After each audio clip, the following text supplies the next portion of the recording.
Good morning mga Mars. And pagkagising ko nga pala, inayos ko ang lalagyan ng mga biskwit ng aking chikiting dahil gulo-gulo na siya.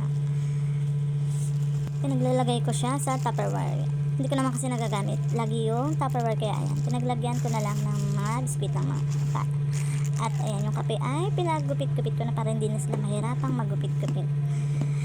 At ayan, nilagay ko siya sa ibabaw ng aking platohan para maayos na nakasalansan ang mga biskwit at saka hindi maabot ng mga bata.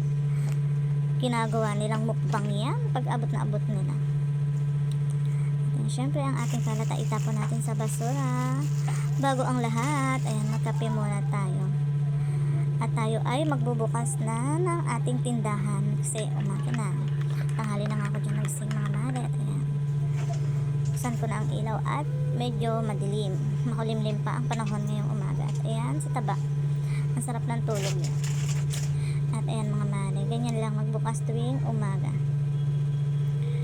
Maaga tayo magbukas para maraming benta. Yung anak na panganay ko talaga yung nagbubukas dyan. At wala sila nag-basketball lahat. Pansin nyo, tahimik ang aming bahay.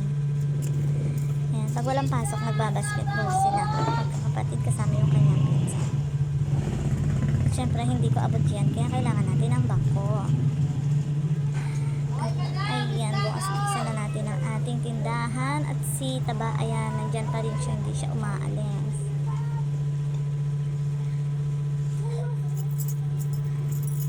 At ayan lang mga mare.